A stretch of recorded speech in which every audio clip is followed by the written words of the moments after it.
فبأي آلاء ربكما تكذبان. Berkata Al-Imam Abu Bakr bin Abi Dunya rahimahullahu taala, haddatsana Yusuf ibn Musa. Kata beliau, menceritakan kepada kami Yusuf bin Musa. Nama lengkap beliau Yusuf bin Musa bin Rashid Al-Qattan Abu Ya'qub Al-Kufi. Beliau asalnya dari Kufa, tapi setelah itu beliau tinggal di Rai. Rai itu kalau orang bernisbat ke sana dari ahli hadits itu disebut Ar-Razi. Kemudian setelah itu beliau tinggal ke Baghdad. Beliau tinggal di Baghdad. Iya. Beliau wafat pada tahun 253 Hijriah. Wafat pada tahun 253 Hijriah. Dan beliau Hasanul Hadits. Haditsnya beliau ini dari Rawi Al-Bukhari, Abu Dawud, At-Tirmidzi, dan Ibnu Majah. Imam An-Nasai meriwayatkan hadits beliau juga di Musnad Ali bin Abi Thalib. Ya, Musnad Ali itu bukan bagian dari Sunan As-Sughra Al-Mujtaba.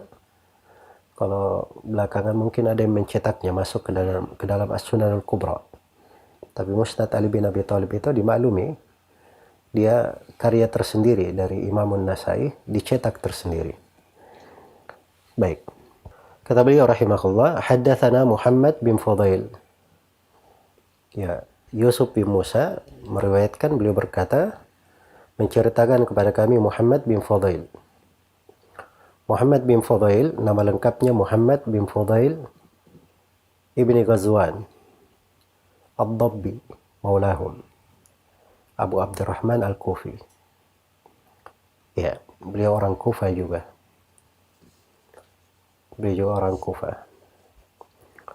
Dan Muhammad bin Fudail ini ma'ruf ya, dari rawi-rawi yang saduq, dihasankan haditsnya. Tapi beliau punya ilmu pengetahuan, ya,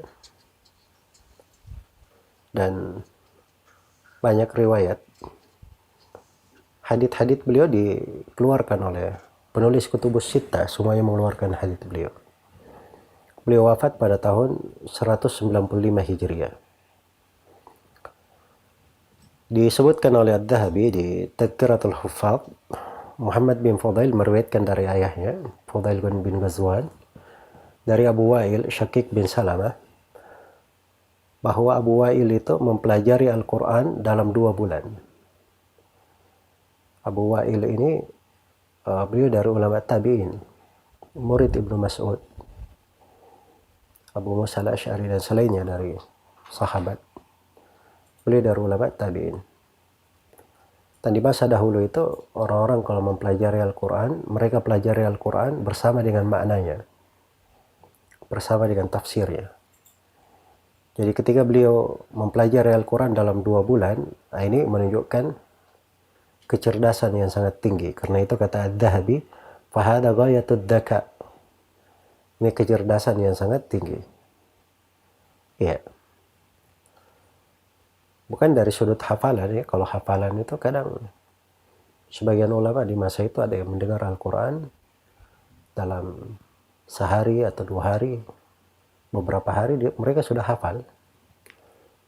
Tapi mereka dulu membahas itu terkait dengan masalah bukan menghafalnya saja, tapi mempelajari kandungan dan maknanya.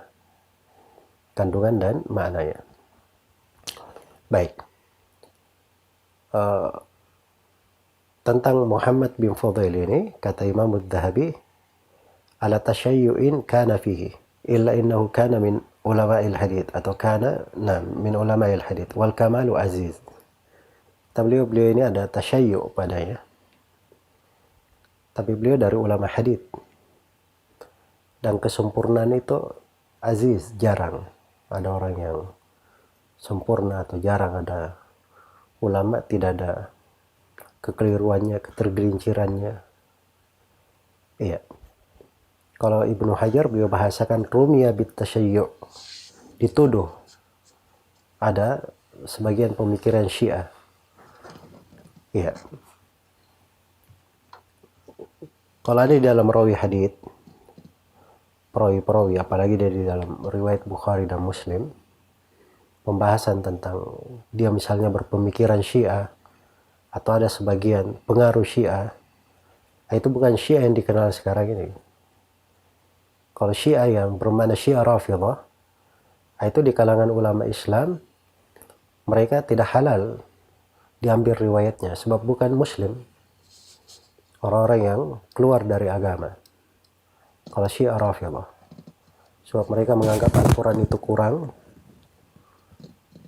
mencela para sahabat Nabi seluruhnya atau kebanyakannya,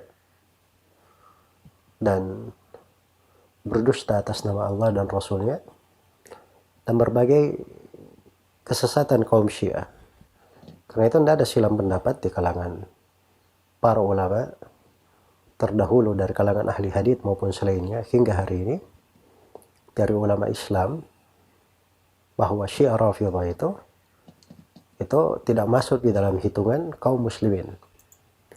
Adapun kalimat di dalam Fudail bin Ghazwan ini ada sebagian pengaruh Syiah, itu Syiah di istilah orang dahulu itu kadang terkait dengan sebagian orang yang berkata bahwa Ali lebih utama daripada Utsman dari sudut keutamaan saja. Iya, dari sudut keutamaan. Dan itu tidak berpengaruh ya, karena memang ada sebagian ulama terdahulu berijtihad seperti itu. Walaupun itu keliru, dan setelah itu para ulama bersepakat dari sudut keutamaan pun Utsman bin Affan lebih utama dari Ali bin Abi Thalib.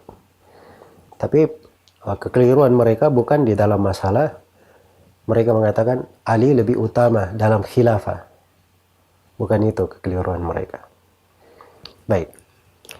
Jadi maksudnya di sini bahwa adanya hal-hal yang seperti ini di sebagian rawi hadits di masa dahulu itu tidak berbahaya, karena pada dasarnya mereka itu jujur lisannya, makanya riwayatnya diterima.